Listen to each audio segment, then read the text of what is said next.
اسی طرح غیر مقلد حضرات ایک مجلس کی 3 طلاق کو 1 کہتے ہیں، جبکہ سعودیہ والے ایک مجلس کی 3 طلاق کو 3 ہونے کی قائل ہیں۔ اور اپنا اس پہ حضرت امام احمد بن حنبل رحمۃ اللہ علیہ کا رسالہ ہے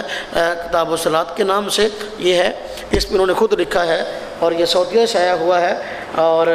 اپنا مفت تقسیم کیا گیا۔ اس میں انہوں نے خود لکھا ہے کہ اگر 3 طلاقیں دے دی جائیں تو بیوی حرام ہو جاتی ہے اور حلالہ ضروری ہے، صفحہ نمبر 57۔ اسی طرح فقہی احکام و مسائل شیخ صالح بن فوزان کے جو مکتبہ دارالسلام غیر مقلدوں نے شائع کیے ہیں، اس میں انہوں نے لکھا ہے کہ اگر کوئی آدمی ایک مجلس میں 3 طلاقیں اپنی بیوی کو دیتا ہے تو بیوی اس پہ حرام ہو جاتی ہے۔ اس کے علاوہ اور بہت سارے سعودی علماء کے فتاویٰ ہیں، صرف ایک سعودی عالم ہے جس نے 3 طلاقیں ایک ہونے کا فتویٰ دیا ہے، وہ اپنا شیخ عبدالعزیز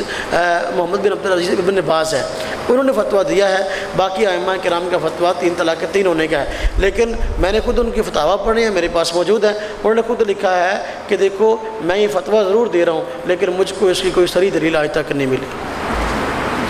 بات سمجھ آئے گی نہیں آئی جی؟ ہاں جی، یہ غیر مقلد حضرات کا دھوکہ ہے۔ غیر مقلد ہر دور کے اندر سعودی علماء کے مخالف رہے ہیں، صرف پیسے بٹورنے کے لیے، صرف جو ہے کھجور بٹورنے کے لیے یا صرف ریال بٹورنے کے لیے کام ہے، اس کے علاوہ وہ اندر سے بہت مخالف ہیں۔ آپ کو پتہ ہے سن 1980 کے اندر انہوں نے ایک جھوٹا مہدی کھڑا کیا تھا غیر مقلدوں نے، ہاں جی، وہاں پر 16 دن مسجد حرام کے اندر نماز نہیں ہوئی، جھوٹا مہدی کھڑا کیا، اور یہ سندھ کے جمعیت اہل حدیث سندھ کا صدر بدی الدین راشدی، اس کا بیٹا نور اللہ راشدی خود جو ہے اس شرارت کے اندر شریک تھا اور جھوٹا مہدی کھڑا کیا، اور گن پوائنٹ کے طور پر شیخ محمد بن عبداللہ بن سبیل کو ان کے کان پہ جو ہے وہ اپنا گن رکھی اور کہا کہ آپ نے یہاں سے ہلنا نہیں ہے، اور لوگوں کو کہا یہ امام مہدی ہے، اس کی بیعت کرو۔ اب جھوٹا مہدی کویت کے بعض ملحدوں کو ساتھ ملا کر کھڑا کیا، اور وہاں جو لوگ نمازی مسجد حرام میں موجود تھے ان کو یرغمال کیا اور کہا کہ اس کی بیعت کرو، جو اس کی بیعت نہ کرتے اس کو گولیوں سے چھلنی کیا، اور 16 دن مسجد حرام کے اندر نماز نہیں ہوئی،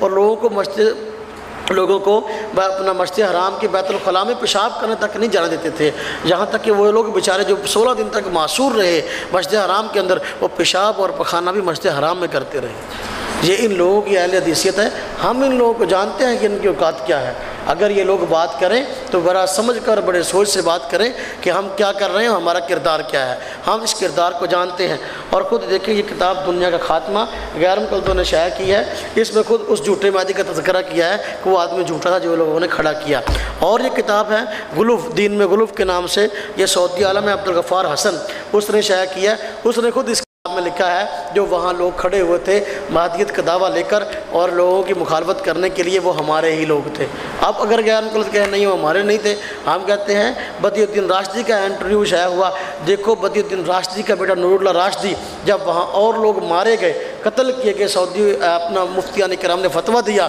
کہ انہوں نے حرم کے تقدس کو پامال کیا، اس لیے یہ تمام حضرات واجب القتل ہیں۔ جہاں اور حضرات قتل کر دیے گئے تو بدی الدین راشدی صاحب جو غیر مقلد حضرات کے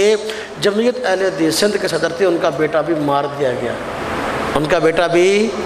ایک کتاب چھپی سعودیہ سے تموت الفتنہ کے نام سے، اس میں ساری کارگزاری تھی کہ سن 1980 میں یہ فتنہ کس نے برپا کیا اور یہ کون لوگ تھے۔ صاف لکھا کہ یہ لوگ وہ تھے جو کسی امام کی تقلید کو جائز نہ سمجھتے تھے، اور پھر جو لوگ مارے گئے ان کی فہرست بھی لکھی، اس میں نور اللہ راشدی باقاعدہ اس کا نام تھا۔ اس نے باقاعدہ طور پر اردو میں تقریر کی تھی وہاں حرم میں کھڑے ہو کر سعودی حکومت کے خلاف کہ یہ لوگ ٹھیک نہیں ہیں اور سعودیہ پر اور حرم پر قبضہ کرنے کی کوشش ہے۔ کہتے ہیں نا ذات دی کوڑ کی لیے تیرا نو جپے، لیکن اپنا مقام دیکھ لیا، اپنی اوقات دیکھ لی ہے۔ اللہ رب العزت ہم سب کو ان حضرات کے شر سے محفوظ فرمائے اور حق و صداقت کی بات کرنے کی اور اس کو قبول کرنے کی توفیق نصیب فرمائے۔ وآخر دعوانا الحمدللہ رب العالمین۔